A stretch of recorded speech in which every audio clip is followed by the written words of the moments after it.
Before I start this video, I want to thank everybody that like, comment, share, and subscribe. I see it.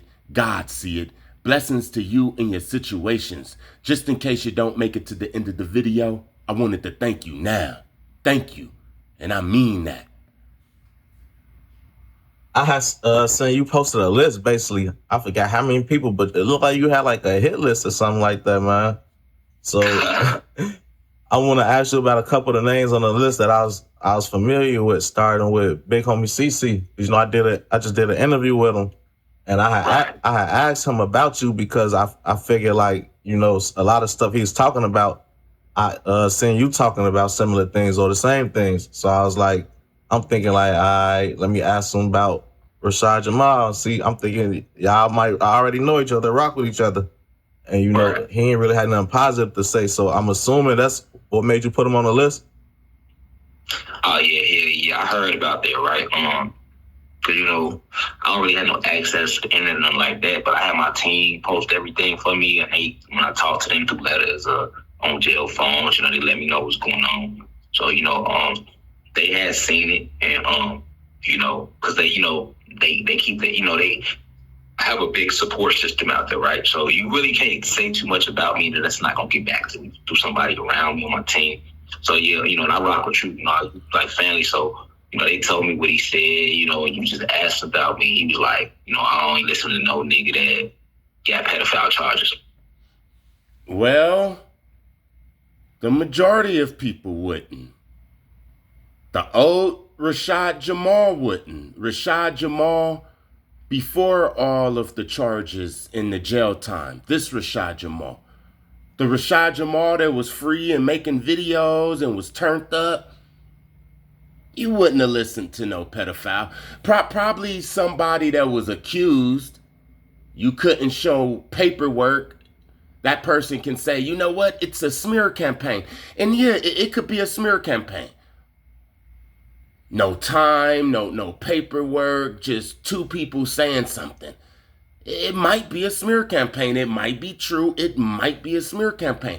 But when you get found guilty, you have the witnesses and the victims and you actually doing time, it's going to be hard for people to believe you.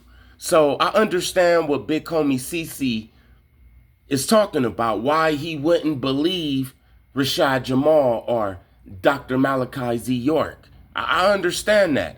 See, I don't see why Rashad Jamal don't understand that. It's like if I have a big tattoo on my face that says donuts, and people look at me every day. Everybody that pass me look at me strange, and I wonder why they looking at me.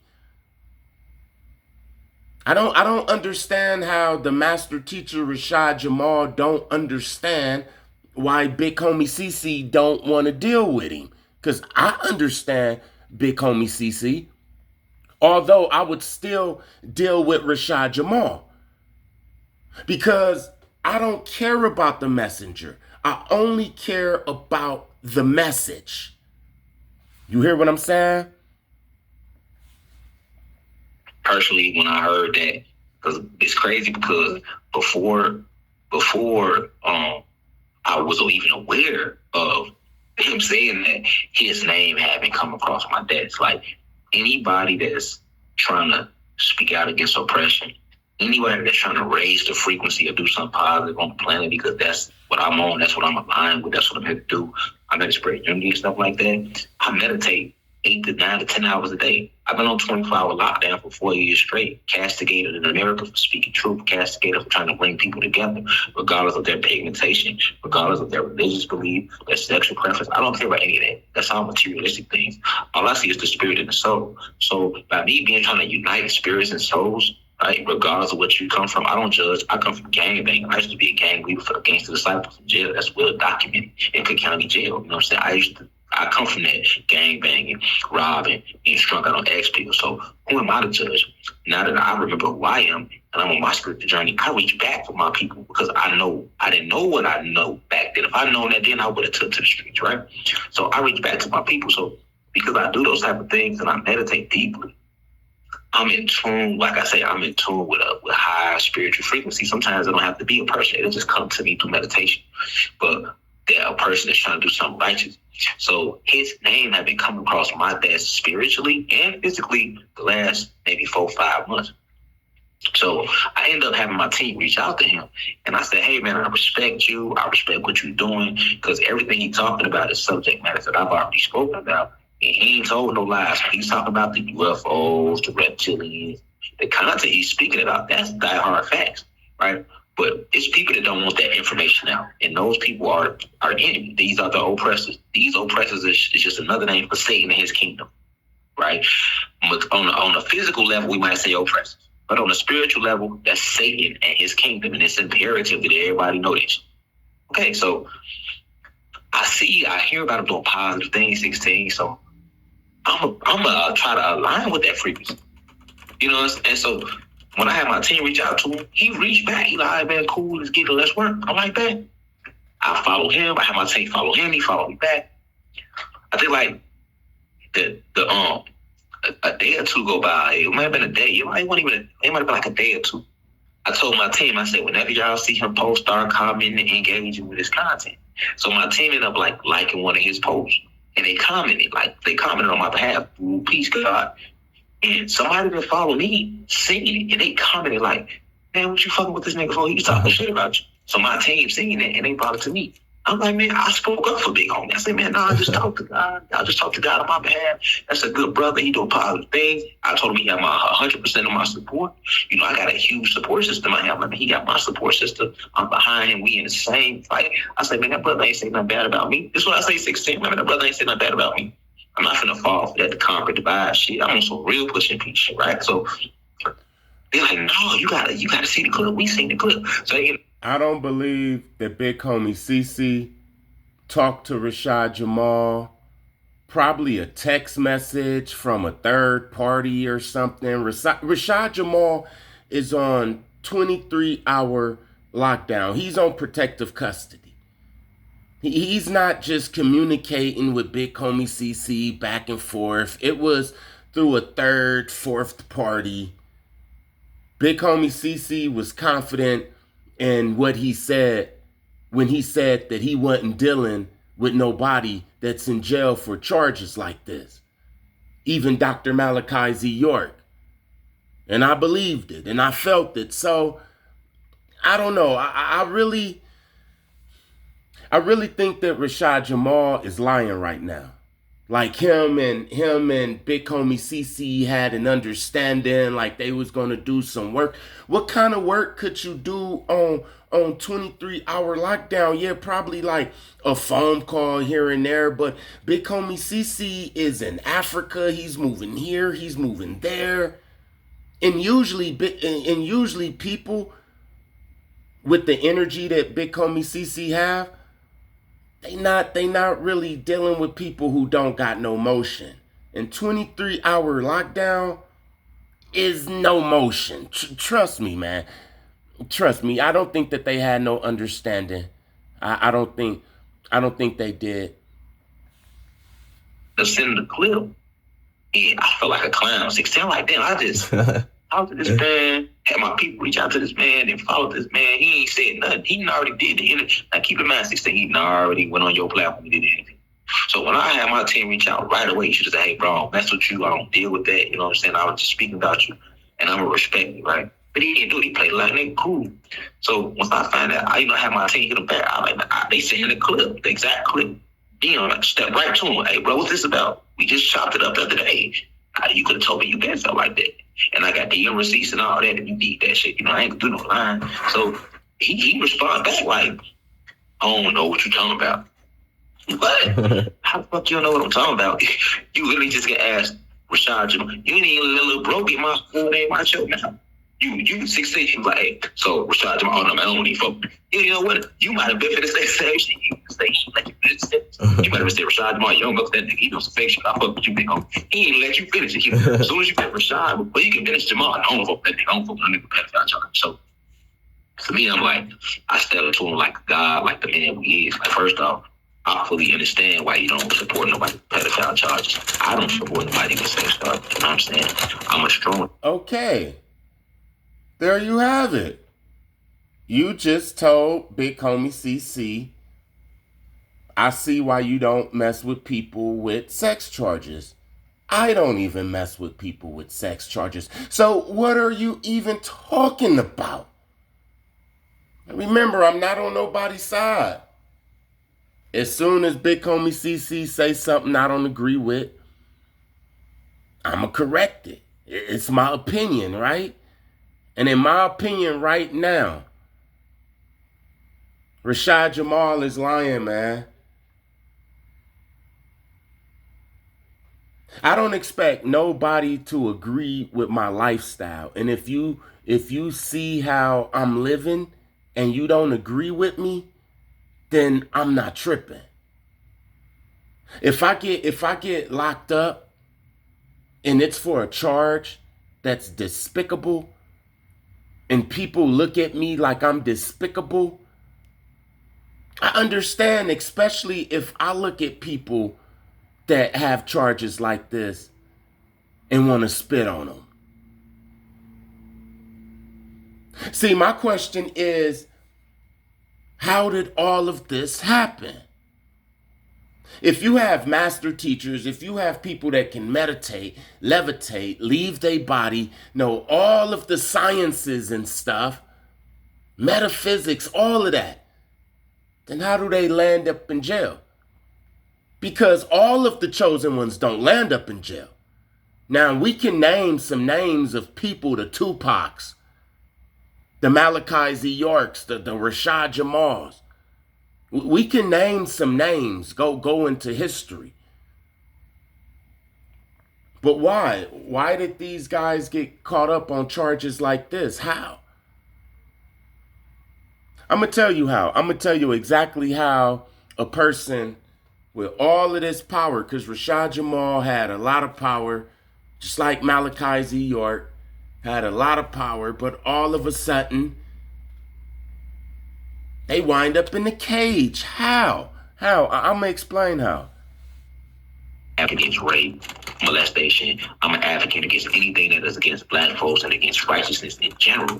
Now, I was literally just out here going against the government. There are no bigger rapists than the government. There are no bigger sex offenders than the government. The government hasn't raped. Nobody on this planet has raped more people, molested more people, robbed more people, or murdered more of our people than America.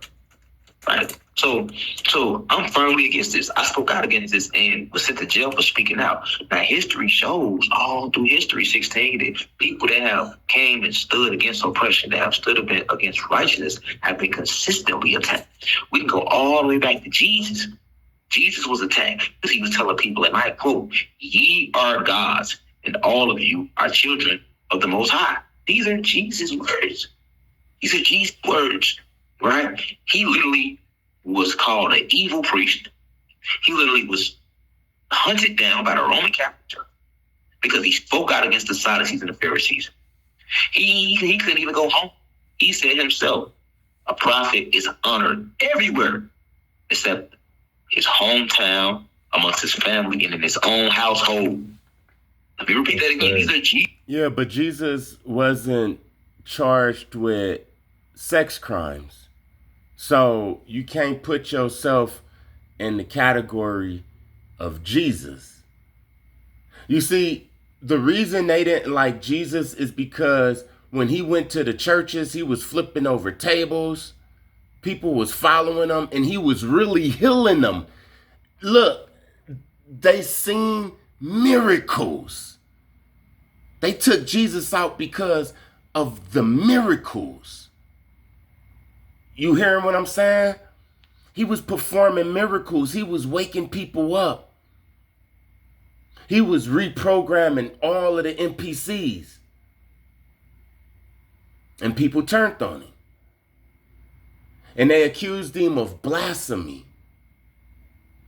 Not sex charges. Yeah, Tupac and Bill Cosby and Kobe Bryant and Mike Tyson, but not Jesus, bruh. It's totally different. But anyway. these words, not Rashad Jamal. They go read the gospel. Jesus, aka Yahshua, said, "For a prophet is respected everywhere except for his hometown, amongst his family, and within his own home." So to let you know, his family, his friends, people wasn't fucking with him. They like, nigga, I know you, man. You ain't no prophet. That's probably how they look at it. Right. But listen though, you feel me? Like, everybody was against him when he walked the planet 16. Like, he only had 12 people fucking with him. Let's break this down to hood terms. Like, he only had 12 people fucking with him. Now let's think about how great we look at Jesus now, today, right? When he walked the earth, nobody was fucking with him. Why? Because his truth was going against the society norms of the time. And he was attacked and sent to jail for that and sentenced to death. Not, they didn't give no years like they did me and other greats. They sentenced him right to death because he was the truth. Okay. You can break down to Daniel and the Lion's Den. We ain't got to go to the prophets. We can break down to modern day activists. Marcus Garvey, who started the first black newspaper in the country in the 20s, he was shot at. There they tried to assassinate him and jail and then exiled out of America for waking up the people. We can behind him you get Noble Drew Ali. Noble Drew Ali was sent to prison and then assassinated after he got out of prison because he started the Warrior Science Temple of America, speaking out against the normal sort, against these oppressors. Right? You can go down after him. You get Rabbi Matthews, and you go down to him. After him, you get Elijah Muhammad. W.D. Farad. W.D. Farad is the founder of the Nation of Islam. He was assassinated. That's how Elijah Muhammad became in play. You go to Elijah Muhammad. As soon as he got in play over the nation, they gave him 5 years, and he did 5 years in Chicago. You know what I'm saying, for tax evasion. That man ain't paid no tax. They just locked the man up because he was too powerful. Then they put pedophile charges on Elijah Muhammad. They said Elijah Muhammad impregnated over 9 girls in the Nation of Islam. Wasn't true. Right then, under him, you get Dr. York and Malcolm X. Look at Malcolm X. He was assassinated for speaking truth. All right. Look at Martin Luther King. How many times did Martin Luther King go to jail before he was assassinated for spreading truth? Look at all your Black Panthers. All of them are political prisoners today. Look at Angela Davis, who came and spoke out. She was sent to prison for speaking truth and framed. Right. Then look at Dr. York. This man, Dr. York, comes, and that's another thing why I put Big Homie on the list. Not only did you disrespect me, but you disrespect the great Dr. Malachi Z. York. And he has already left this realm. No, a lot of people don't know that, but Dr. York isn't here anymore. They're not going to tell the people that. I didn't know that Dr. York wasn't here anymore. But Rashad Jamal saying it from prison, and Dr. York was in prison also, word spread around. So if he's going to say something as serious as this, then I believe it. Plus, Dr. York was up there in age anyway, and all of this stress and all of this shit, man, yeah, he probably did check out. York left his body long years ago. You know what I'm saying? So I'm going to speak up for Dr. York. I'm going to speak up for myself, and I'm going to speak up for all the martyrs, man, that came before me. I respect those that came before me, 16, and I respect those that come after me that's fighting against oppression. So all through history, Dr. York is another one who was framed, and they said that he molested all these children. Why? Because this man was building pyramids. He had his own land with thousands of Black families living on it that he was feeding, taking care of these kids, educating them.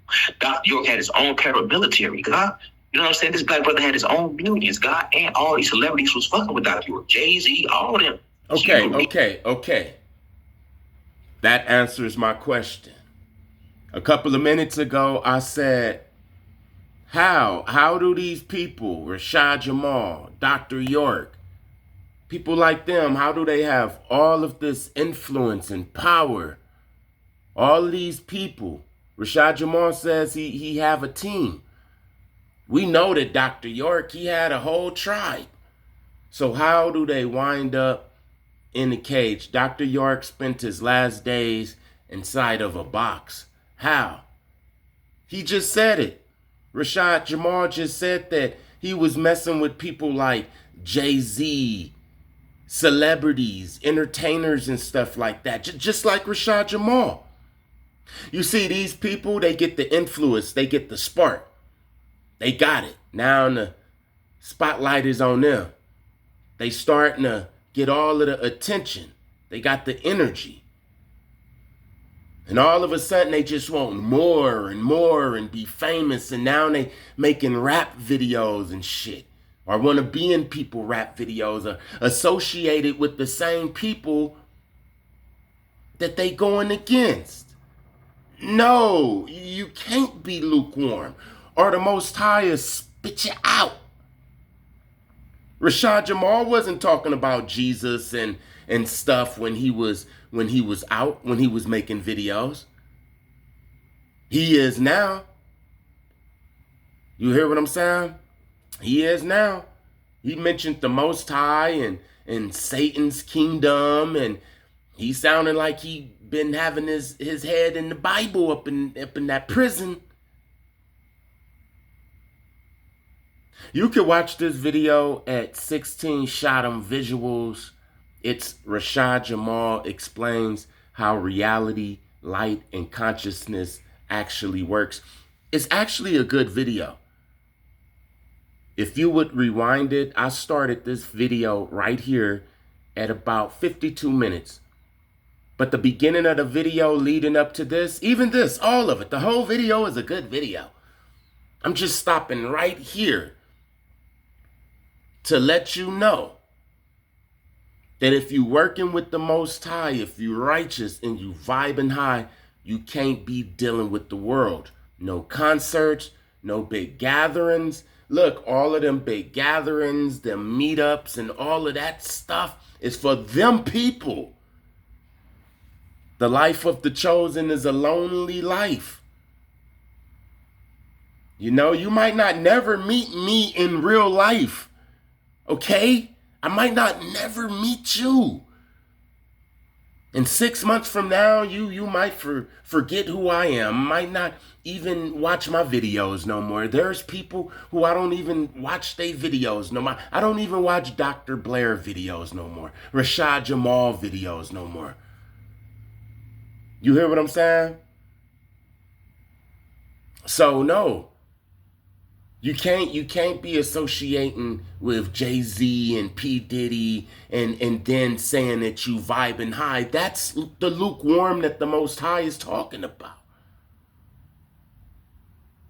So what happens when you associate yourself with these big groups of people? You feel famous. You got a big YouTube following. You feel real good. You got the energy. People listening to you from Atlanta to Philly, all the way to New Mexico and Los Angeles. What do you do? Surrounding yourself with all of these people, man. If you have a lot of physical friends, then you don't have a lot of spiritual friends. It quiet the voice of the Most High.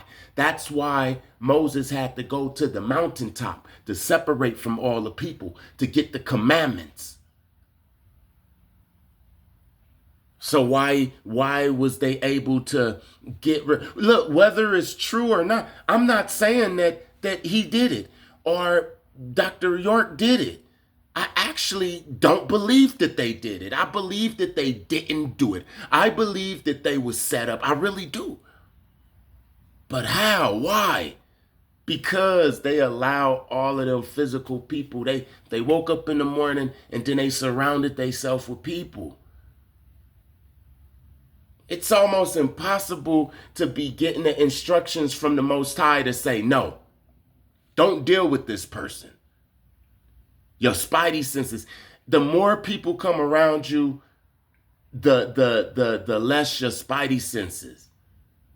It's like you start giving them energy and stuff.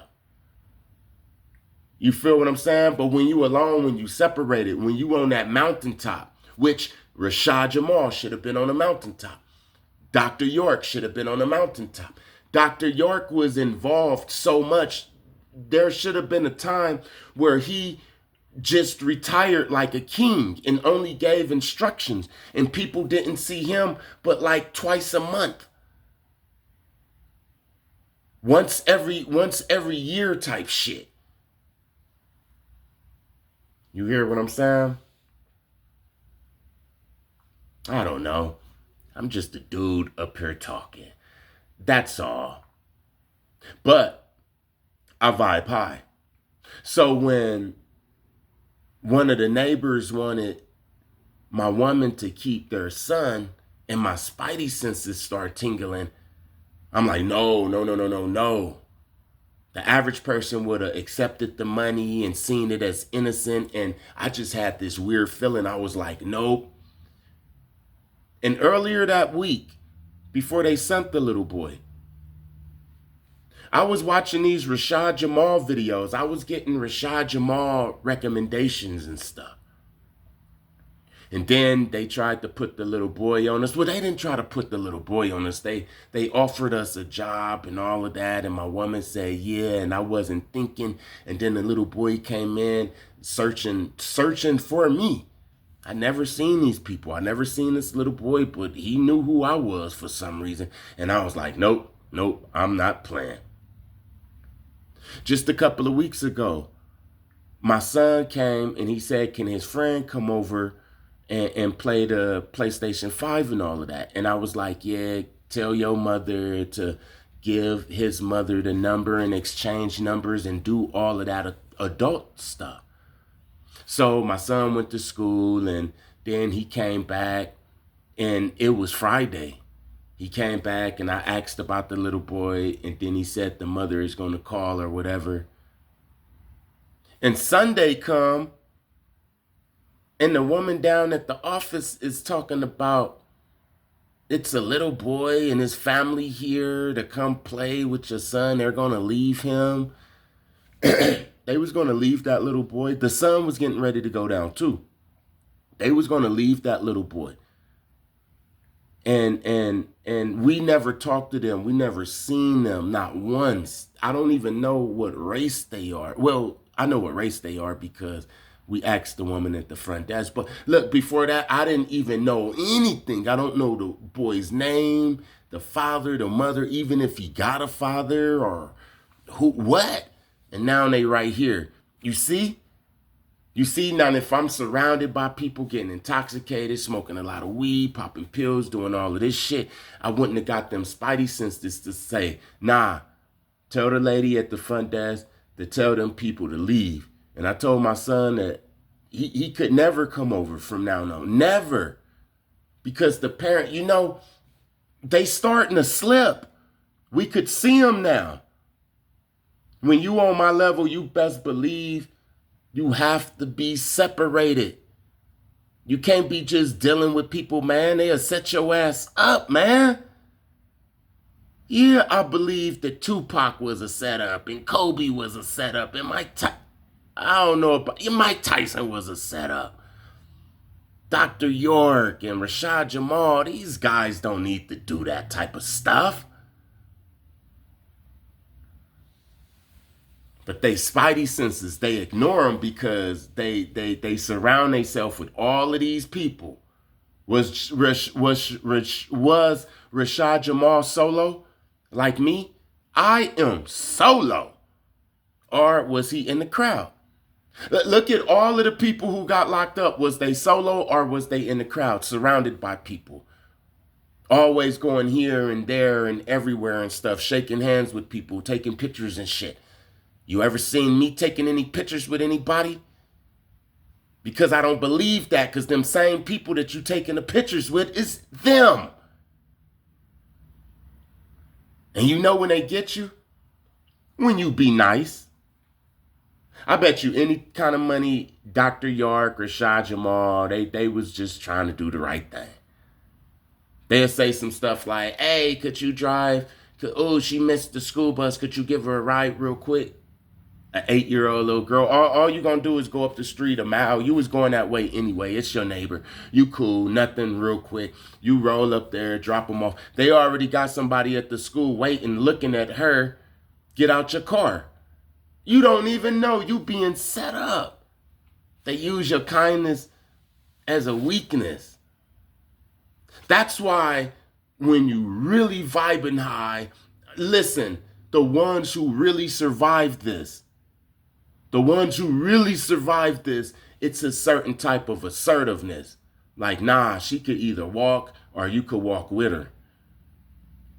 Or you could come. You could come with us or whatever, but, it's not all of that nice shit no more. Like, I want to just help people and, oh, you cool. Hey, brother, you my brother. Okay, especially when it comes to kids, man.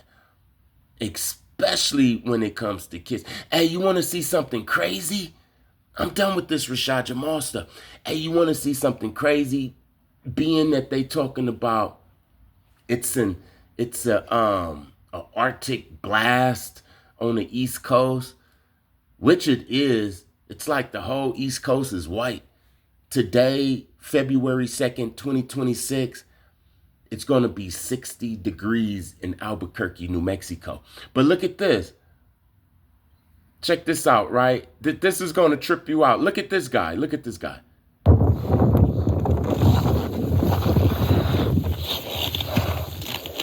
We are very tired. Very, very tired. But Fahad was a champion today. Now you got to keep watching it because this is going to trip you out. This same guy. Watch. And you can see Makalu over there. Lotzi. Mountain Olympus. And the way we just did. I asked the person, why would somebody climb up Mount Everest? And that person said, because God have to be everywhere. What is it called? Omnipresent? You see, as he looked out his eyes, the Most High witnessed this. This is why the Most High is everywhere at the same time, because we everywhere at the same time. Today we arrived first to the summit. It was dark, but it was too cold to stop. There is my friend Fahad. We both are very tired. He cannot see very well because of the wind. My oxygen mask malfunctioned, but we're making good progress to come for. Well done, brother. Well done. Well done. Wow. Let's fast forward it. Look at this. Okay. This is the same guy. Frostbites, based on my research, occur because of exposure to extreme cold. It happened mainly between mountain climbers, but also it happened, for example, very commonly for homeless people who, for some reason, they stay in the cold uncovered. And it happens sometimes even for hikers stranded at high altitude or in cold places without enough coverage, suddenly if there is a storm or something.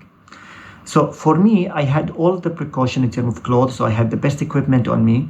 However, because of the high altitude and the long day and the lack of oxygen and the cold night, I developed this frostbite as the body tried to protect itself with the lack of oxygen.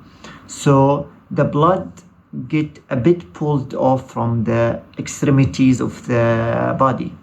I was lucky that I did not have any issues with my foot, with my fingers or in my feet. I had a big boot that was protected. It's only my left hand because it seemed as I was stranded, hallucinating at night, I was using it to hold the rope. So actually my glove was a bit wet. My right hand, only I had this finger, but I had frost nip on those fingers, the other ones. But with time, like I had a black spot here, it disappeared, fell off in 2 months. Here, there was some issues with my fingers, but now they are completely normal. But this was so severe. And initially, actually, the affected area was a bit below here. Even this hand was here, but then it went away. My face was well protected because although I ran out of oxygen, my face mask stayed on my face. And as I climb at night, I always use a clear goggles. So I was using them and it helped to protect my face. I had a head cover and I had my cover in my down suit. So I did not have any issues with frostbite in any other parts of my body. There is some cases of hallucination with lack of oxygen where people start taking off their clothes. Thank God, I cannot remember exactly what happened at that night. I still have amnesia from that night, but I did not do any of those activities. So the affected part was only my fingers and my left hand and my right hand. One thing that I feel I'm lucky with, that first I did not die that night, so that was good. Secondly, that the accident happened only in my. Now, this guy is sitting up here as calm as possible with his fingers completely dead. You see, when I first was watching his video, I thought that it was fake. You know, it's AI, makeup, all of that type of stuff. You know what these fingers remind me of? Now, check this out, right? You ever heard of the black witch fingers? You know how they say that witches' fingers look black? I'm talking about real witches. I'm not talking about the fake witches. Hold on. You know, they say that the witches' fingers are black, like this, right? Like this, like especially her. Now, I was talking to one of my guys, and he said, look, some people say that it's because it represents the witches messing with the darkness, touching into the darkness and the herbs, the residue of the herbs and stuff. But as I'm talking to one of these guys that's as smart as Steve Urkel, he told me, look, it's like the same, right? He told me that it's because hell, where these demons dwell, it's not fire. Now, I don't know if this is true or not because I never went to this place. But he said that the hell that everybody talk about where these demons are at, the dimension where they're at, it's not fire. It's hot, like numbing, burning hot, but in the cold type of way. And he said they showed it on Thor, where the ice people was. Like hell is more of frozen. The further the Most High is away from something, the less it has that warmth, that heat.